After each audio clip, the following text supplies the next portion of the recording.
Qual a conexão de Pombagira com a independência do Brasil na Bahia? Zambi, Olodumare, Tupã nos aceitam como nós somos. E Deus nos aceita? Essas notícias no nosso encontro semanal. O nosso Café com Axé está entrando no ar. Pega o seu cafezinho, puxa o banquinho e vamos bater aquele papo.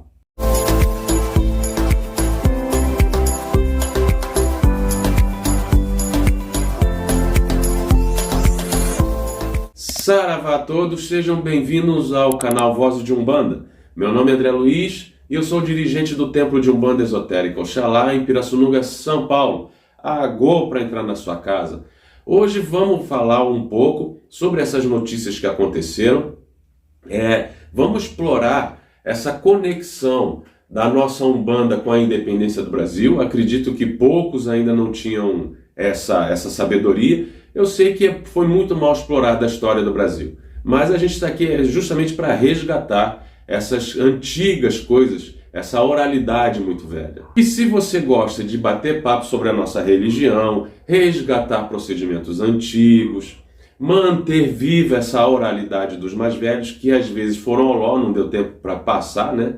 Então é só se inscrever no nosso canal, ativa o sininho, isso é importante. Deixa seus comentários, eu respondo a todos. E isso vai me servir como um termômetro para saber se o Vozes de Umbanda está cumprindo seu papel, que é justamente esse, ajudar os mais novos que estão entrando na nossa religião e manter a oralidade dos mais velhos, tá bom? Então vamos seguir em frente. No dia 7 de setembro de 1822 foi proclamada a independência do Brasil, certo? Inclusive a gente tem festejos no Brasil inteiro, todo mundo se orgulha, muito bacana. Mas só que o panorama da história naquele tempo ainda continuava muito conturbado. E agora, no dia 2 de julho de 2023 desse ano, completou-se 200 anos da última guerra que a gente tem pela história, da última guerra na Bahia, no recôncavo baiano, sobre a independência da Bahia. Alguns historiadores chamam assim, que na verdade foi o último desfecho, o último corte de laços com Portugal na Bahia. E eu vou deixar aqui uma reportagem do SBT, e eu fico muito agradecido mesmo pela equipe de reportagem do SBT, com a reportagem da repórter Lorena Dias, o meu fraterno saravá é essa moça, gostei muito. Vou deixar com vocês aqui essa reportagem, porque tem um fato curioso. E, inclusive, depois eu vou tecer alguns comentários. Vou deixar com vocês aí essa reportagem do SBT. Este domingo, 2 de julho, os baianos vão comemorar os 200 anos da independência do Brasil, que é uma data cheia de significados. A Bahia foi palco de intensas batalhas para conter o exército português, que resistia ao grito do Ipiranga. A população pegou em armas e expulsou definitivamente as tropas colonizadoras. Que os portugueses chegaram ao Brasil pelo litoral da Bahia, isso está nos livros de história. Mas o que muita gente desconhece é a importância do povo baiano para o fim do domínio português. Quando Dom Pedro, às margens do Ipiranga, declara a independência, puxando da espada no cavalo branco, aquela cena épica do quadro, a Bahia já estava em guerra. Eles não queriam que a Bahia fosse como o resto do Brasil estava sendo, independente. Em Cachoeira, no recôncavo baiano, foi montado um exército, onde uma personagem especial se alistou para lutar contra os portugueses, o soldado Medeiros, que na verdade era Maria Quitéria, a heroína da independência. Semanas depois, ela teve a identidade revelada. Quando descobriram, ela já tinha demonstrado que, primeiro, era um excelente soldado. 2, aí o que fizeram foi adaptaram a farda dela. Em vez da calça comprida, que não era um padrão para uma mulher vestir naquele tempo, fizeram abaixo da saia comprida um saiote. Na ilha de Itaparica, outra figura marcante para a independência, Maria Filipa. Preta, pobre, analfabeta. Ela constituiu um grupo para resistir quando os portugueses viessem. Aí as marisqueiras na praia recebiam, fazendo de conta que estavam querendo seduzir, e em vez disso davam surra de cansanção. Se você leva uma surra de cansanção, você fica quase uma semana ainda se coçando. O Forte de São Lourenço, localizado na Ponta da Baleia, no extremo norte da ilha de Itaparica, foi um lugar cobiçado pelos portugueses. Local estratégico com uma vista privilegiada da Baía de Todos os Santos, onde as ondas do mar se encontram com as memórias de batalhas que marcaram toda a região. Aqui em Itaparica, o que aconteceu em 7 de janeiro de 1823 foi decisivo para o desenrolar de toda a história. O exército de baianos avançou até chegar a Salvador, onde em 2 de julho de 1823 conseguiu finalmente expulsar os portugueses, quase um ano depois do Grito do Ipiranga. Em 2 de julho, realmente, nós temos de fato a fuga das embarcações portuguesas e tal. Não é à toa que o baiano é o único povo do Brasil que festeja a independência. Nos outros estados, o que tem são paradas cívicas, a criancinha vai para a rua, agita a bandeira. Não, e aqui na Bahia é uma festa que o povo vai para a rua, o povo toma conta das coisas, o povo tem os seus símbolos, tem um caboclo que é cabocla, tem os seus heróis para cultuar, tem o seu hino para vibrar junto. Então, é o único povo que comemora a independência do Brasil. Então, vocês viram só que interessante? Como aquele historiador falou, no Brasil a gente vê as comemorações, as crianças com bandeirinha e tudo, mas é até um pouco morno essas comemorações, a gente fica mais de olho no feriado. Mas o povo lá da Bahia, o meu fraterno Saravá, esse povo maravilhoso e acolhedor, comemora esses 200 anos de libertação, comemorou, melhor dizendo, agora no dia 2 de julho, e houveram personagens importantíssimos. E a gente viu aqui uma conexão, não sei se todos prestaram atenção, sobre essa soldado Medeiros, que depois o pessoal foi descobrindo que era uma mulher. E até o próprio historiador disse que fizeram um uniforme ali adaptado para ela, que realmente era Quitéria. Se a gente fizer uma analogia, a gente vai ver a Pombagira, Maria Quitéria na nossa Umbanda. Será que tem ligação? Será que tem uma coisa puxando uma informação com a outra? E inclusive aqui no nosso canal eu fiz um vídeo sobre a Pombogira Maria Quitéria. Eu vou deixar no card, não sei se aparece aqui ou se aparece ali, mas vai estar no card desse daí. E sem falar dela também, a gente viu ali a figura de uma negra marisqueira, aonde as marisqueiras, eu deixei aqui anotado para não cometer nenhum tipo de erro, essa marisqueira negra, pobre, e ela reuniu ali todas as mulheres que trabalhavam, se insinuando para os soldados inimigos, Elas davam uma surra de cansação. Vocês já ouviram falar dessa erva? É uma erva que os antigos usavam para castigar feiticeiros, usavam para castigar aqueles que faziam mal aos filhos de santo. É uma erva muito forte, dá uma coceira danada, dá um desânimo no corpo. E essa negra, Maria Filipa, olha só como é que acontecem as coisas, Foi um verdadeiro levante de populares. Nessa briga toda, todo mundo se voluntariou para partir para cima dessa briga toda.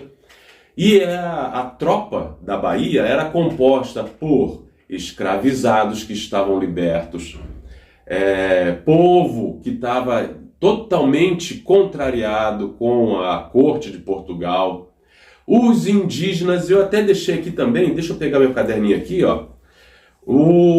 teve a grande participação do cacique Bartolomeu Jacaré dos Tapuias. Então, houve um levante popular desse povo simples, guerreiro, que estava querendo a sua independência, ajudou a cortar os laços definitivamente com Portugal. Foi a maior festa E todos os anos a Bahia comemora com muita força, muita garra, com muita alegria essa parte histórica do Brasil. Isso é lindo demais, isso é muito bacana. Então, eu resolvi trazer isso para cá, para o nosso Café com Axé, porque a figura do caboclo e da cabocla na Bahia foi extremamente importante e são cultuados, são louvados pela grande importância que eles tiveram nessa participação dessa guerra, dessa confusão. Sem falar também de uma freira, eu deixei escrito aqui no meu caderninho, Joana Angélica, que ela foi morta, né, por baioneta, porque a tropa inimiga queria invadir o mosteiro onde ela abrigava aqueles soldados contra a população que estava contra o regime de Portugal. Então fica aqui o meu abraço, o meu axé ao povo da Bahia, o meu agradecimento. 200 anos se passaram, né? É muita coisa. Eu acho que nós devemos manter a oralidade, que a gente deve manter viva a nossa história, desse povo todo que foi cativo, desse povo que foi sofrido, fora as outras revoluções que aconteceram no Brasil, sempre querendo uma coisa a mais, sempre querendo um lugar com dignidade para trabalhar, para se desenvolver, para cuidar da sua família, para progredir. Então, o meu fraterno saravá ao povo da Bahia, ao povo do recôncavo baiano, por manterem viva essa tradição, o meu fraterno saravá, axé, sua bênção ao povo da Bahia. E depois de uma notícia tão bacana, vem uma notícia muito triste, né? Mais uma vez, certos líderes da igreja neopentecostal, dos evangélicos, como assim ele na sua palestra disse, mais uma vez vem trazendo tristeza para o nosso Brasil. Na chamada eu disse que Zambi nos aceita como somos, Olodumare nos aceita como somos, Tupã aceita como somos, exceto esse Deus que é cultuado por certas religiões que, infelizmente, é muito mal interpretado. Eu acredito que não seja assim, mas essas escrituras na qual esses irmãos se baseiam, eles levam ao pé da letra e muitas das vezes fazem ajustes conforme a sua vontade e conforme o seu modo de pensar. Então, nesses dias que se passaram, o pastor André Valadão se envolveu em polêmicas de novo, chamando... Ele está sendo acusado de... Ele vai ser ainda investigado. A gente não pode dizer que ele está cometendo um crime de homofobia, porque a gente não tem direito de julgar. Quem vai julgar é a justiça, né? Mas o discurso dele, ele vem dizendo que ele fez uma analogia entre o dilúvio, onde Deus não pode mais resetar a população hoje, e aí então ele diz que agora está na mão daqueles que seguem essa grande religião, essa religiosidade neopentecostal, né?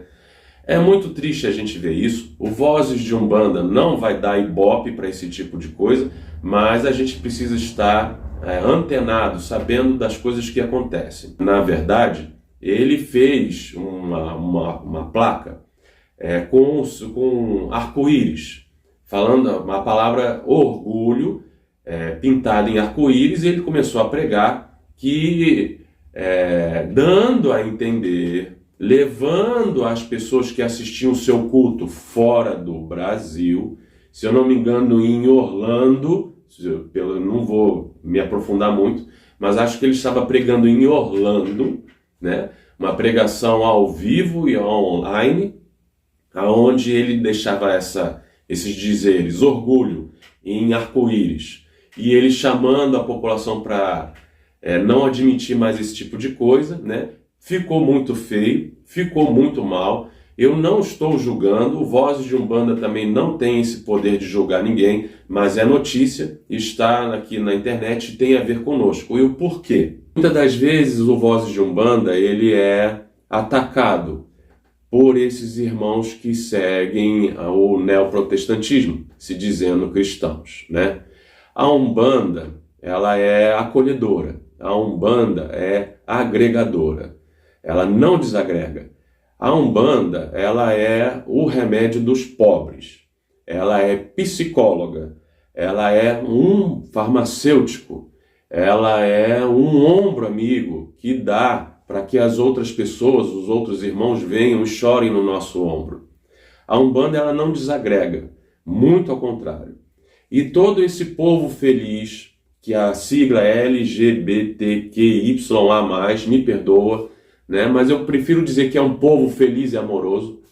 Meus irmãos, felizes e amorosos, melhor dizendo, são extremamente discriminados, são extremamente deixados de lado, taxados, marginalizados, e não tem espaço da sua voz, não tem espaço para dar a sua expressão devido a certos movimentos religiosos, né? Então, infelizmente, isto está acontecendo. O Voz de Umbanda, assim como outros canais religiosos da religiosidade afro-indígena brasileira, vêm sendo atacados por este tipo de discriminação também, a discriminação religiosa, dizendo que os nossos orixás, guias e protetores são demônios, né?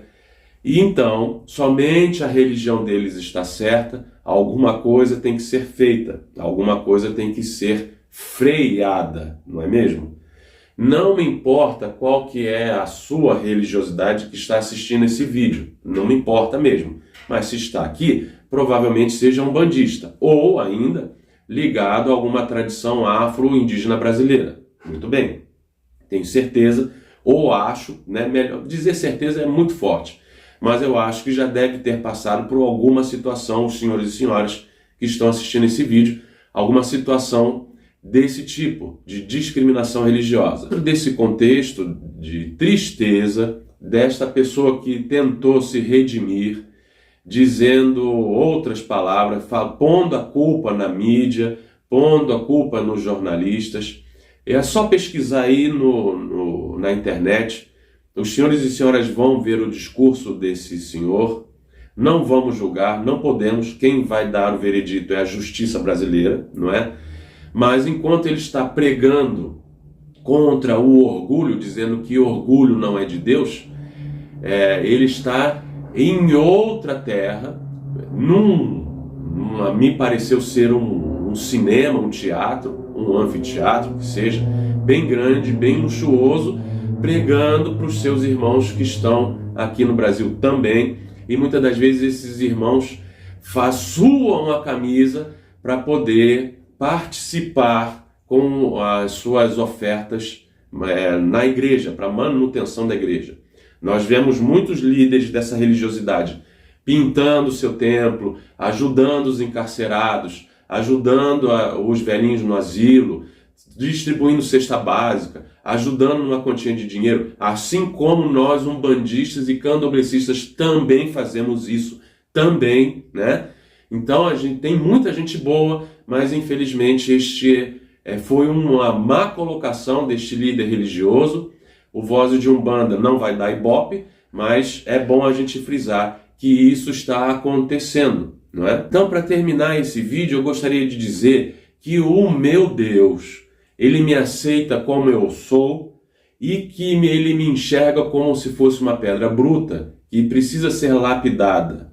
O meu Deus tem maraca, o meu Deus tem cachimbo, o meu Deus tem marafo, o meu Deus tem docinho de Cosme e Damião, o meu Deus tem ebó, o meu Deus tem passe, o meu Deus tem uma abertura de caminhos, o meu Deus também aceita o dendê, o meu Deus aceita um padê, o meu Deus aceita o mingau das almas, sabe? Isso me deixa muito triste, isso me deixa muito incomodado. O meu Deus, assim como dos senhores e senhoras que estão aqui assistindo, abraça, agrega, soma, certo? E muitas das vezes nós somos taxados como pessoas párias que não servem nem para ficar perto como companhia. Infelizmente, é isso que acontece. E aí essas pessoas desta religiosidade, perdão, estou muito gripado, perdão, e essas pessoas, representantes em nome dessa religiosidade, vêm e atacam os canais da religiosidade brasileira, pois a Umbanda, ela é genuinamente brasileira. Não é a igreja católica, não é a igreja protestante, não é o budismo, não é o espiritismo. A Umbanda, ela é legitimamente brasileira, certo? E é por isso que eu trouxe no início essa reportagem da Bahia com seus 200 anos de libertação, certo? Da independência do Brasil. E eu fico por aqui. O meu fraterno saravá, muito obrigado pela sua atenção. É muito bom nós sermos luz na vida das pessoas, é bom mesmo. O seu 7 da Encruzilhada já falava isso. E é de cabeça baixa que se enxerga Aruanda. Um forte abraço. Oxalá nos abençoe, Zambi nos dê luz.